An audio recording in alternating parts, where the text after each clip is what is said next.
Hello friends, welcome to my update 1 for my Project Apocalypse series. In this series there is 2 parts. The first part I'm trying to pan some lipsticks that I have that are some of my favorites. I want to use them up before they expire. So that's part 1 of the project. And part 2, I'm doing a lipstick roulette. So I'm picking from my gigantic collection of lipsticks in here randomly 8 lipsticks a month, and where I will go through and wear them and test them out to see if I still like them, if they're God forbid expired, or if I don't like the shade anymore. I will give them each a rating at the end of the video out of 10. You will see some b-roll at the end where I'm applying the lipstick and explaining how I feel about it to you, and the mark I give the lipstick within my collection, in the context of my collection. At the end of this series, I will be doing hopefully a bigger declutter and be getting rid of the lesser lipsticks that I don't like as much so that I can focus on the ones that I do enjoy using. So let's get to part 1. The first 4 lipsticks, well, I have 4 lipsticks that I'm trying to pan. The first one we'll go over is the Sisley lipstick. It's in number 2. It's Phyto Lip Twist in number 2.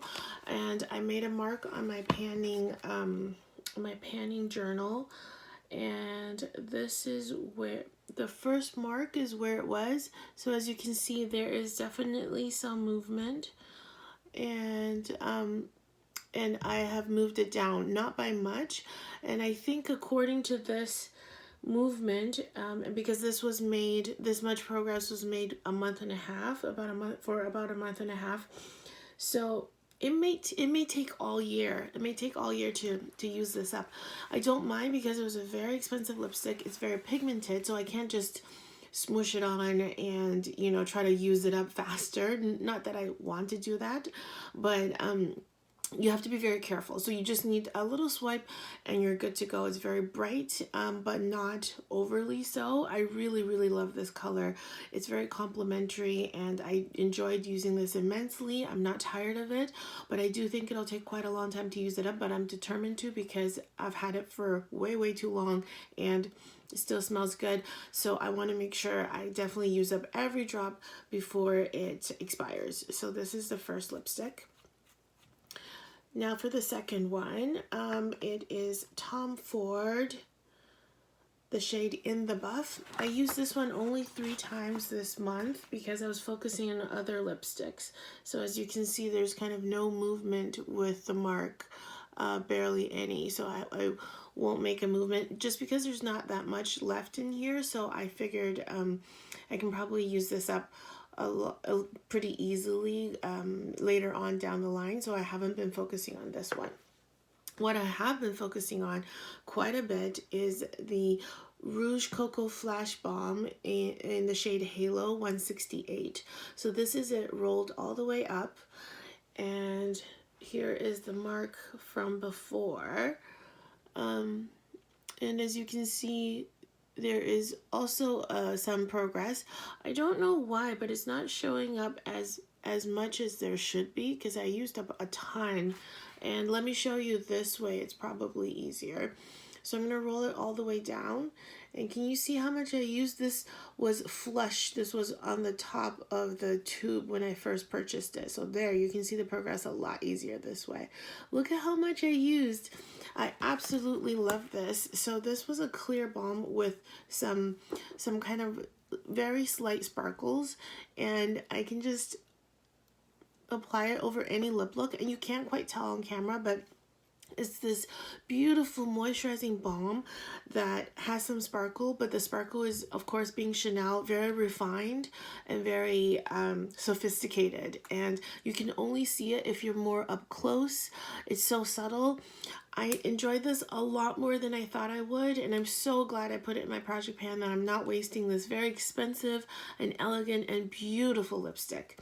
A note I will make about the lipstick is that I don't know about the other Rouge Coco Flash bombs in the, in their line, but this was a limited edition one. It tastes like flowers. It's not very, but it's perfumey. It's slightly perfumey. It kind of smells like perfume. Very subtle, pleasant perfume, but it's definitely there. And when I first started using this, because I'm sensitive to fragrance, I thought to myself, oh, like this is going to be a torture to pan because I don't enjoy the taste or the smell.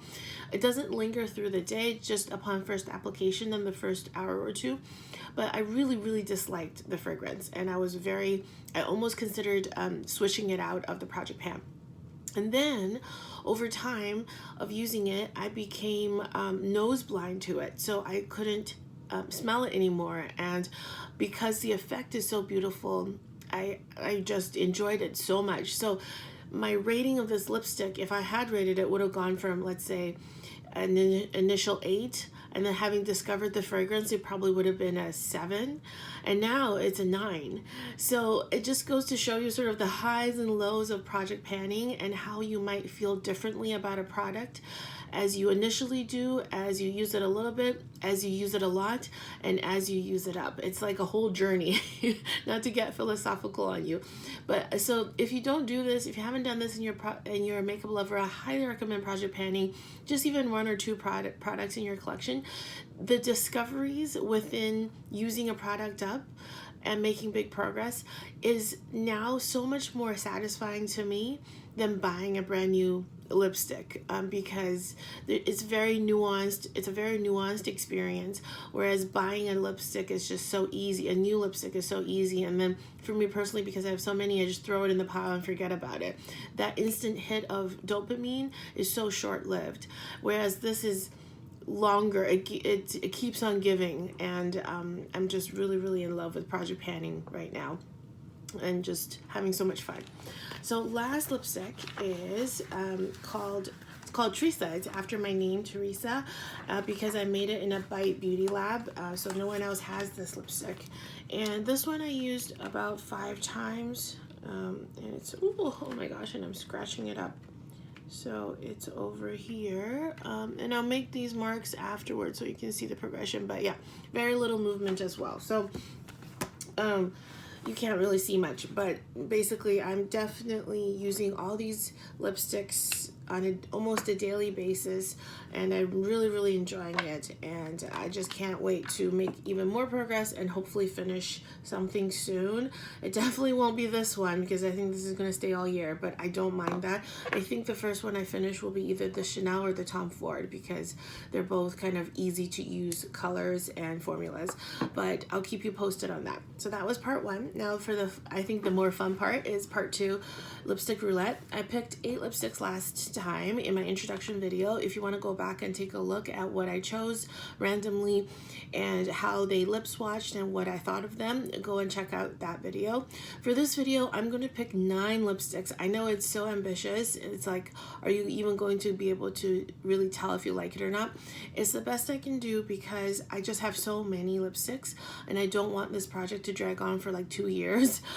So I'm just going to have to bump it up the number each month of lipsticks that I try out, just so I can really go through my collection in a reasonable amount of time and be able to use every product quite a few times to make sure I like it. So that's kind of the goal of this project. Okay, so let's go. I'm reaching inside, and ooh, another MAC. So this one's called Scattered Petals, and it's their Powder Kiss formula. Oh, I know this one. It's so beautiful. It's this powdery pink. I'm so excited to use this. So that's the first lipstick. Oh, I looked. Okay, second lipstick is called I Like It from ColourPop. Probably a past of one of their many collections. It's like a slightly warm pink, almost a pumpkin-y color on the lips. I really, really enjoy this. So that's 2. 3, ooh, a Chanel lipstick. It's number 60, called Intemporal. And these lipsticks are just so beautiful. So a very gorgeous nude. Love this color. Lipstick number 3. Whoops. Lipstick number 4, called the Big O. It smells minty by Buxom. So it's one of those pH adjusting lip balms. I keep looking down, sorry. Another Chanel lipstick. Oh my gosh, I didn't even know I had so many. Rouge Roulette. There's no number on here for some reason. Okay, I'll have to put that in the description box. Yeah, I know this one. It's another beautiful nude, and it's in, I love this formula, this slim lipstick formula from Chanel. It just goes on so smooth and feels so luxurious. I really adore it, so I cannot wait to use these two especially. These are some of my favorites, and of course I haven't given them enough love. So that was lipstick number 5. Oh, lip balm from Beauty Counter called Days. Still smells good. It's a nude lip balm, so this will be fun to use for the winter time for a week or so. So 6 now, so this is 7th. Another Beauty Counter lipstick in Rosewood. It's this dark brownie mauve, perfect for the season. So that's great. And then one more. NARS lipstick in the shade Barbara. Do you guys remember, if you were around earlier on in YouTube, Barbara from NARS was a really popular shade back then. So that was 8. One more. Okay. 9. Ooh. Glowing Gen from Charlotte Tilbury. I love this lineup of lipsticks. I'm just like drooling over my own collection. These are gorgeous lipsticks. I really don't foresee myself buying, I don't want to jinx myself, but I don't really want to buy too many lipsticks this year, or any, if I can help it, unless there's something that comes out that's just, you know, mind-blowing for me. Look at what I just picked. These are gorgeous lipsticks, and they've been, you know, unused for too long. So I cannot wait to get my money's worth and start ranking them and really enjoying them. So let me now roll the B-roll of me wearing them after a little bit and giving you my quick thoughts on this lineup. Thanks again, and I will see you for my next update. Bye. This is the first of 9 lip products that I picked out this month. It's from Beauty Counter, and it's a lip balm in the shade Days. It's a beautiful moisturizing nude balm, and I rated it an 8 out of 10. Up next is a pH color changing lip balm from Buxom in the shade Big O. It changes to a nice pink color on me. However, I have other versions of this, and I've never enjoyed the minty taste. So it's the first product to be decluttered. Next is a NARS satin lipstick in the shade Barbara. It's a slightly warm pink, and I really enjoyed it, even though it applied a little thick and can highlight lines on the lips, so I gave it a 7 out of 10. Fourth lipstick is MAC Scattered Petals in the Powder Kiss formula. It's a beautiful pale pink but can accentuate texture, so I had to prep my lips really well, and I gave it a 7 out of 10. Next is Chanel L'Extrait lipstick in the shade 812 Beige Brute. It's a gorgeous neutral nude on me that's super comfortable. I'm obsessed with it and rated it a 9 out of 10. Number 6 is Charlotte Tilbury in Glowing Gen. It's such a pretty medium warm nude on me. I loved it so much. It's so brightening to the complexion, and rated it an 8 out of 10. Next is another lipstick from Chanel. This one is a velvet formulation in the shade number 60 in Temporelle. It's a beautiful, slightly tiny bit of mustardy nude on me. I adore it and rated it a 9 out of 10. Lipstick number 8 is from ColourPop in the shade I Like It. It's a bit older. It's a slightly bright pumpkin color, super pretty for fall. I love it and rated it an 8 out of 10. Last lipstick is from Beauty Counter called Rosewood. It's actually a very unique brown shade that I enjoy having in my collection. I don't want to wear it day to day, but I like having it, and rated it a 7 out of 10. It's perfect for the fall or a statement look.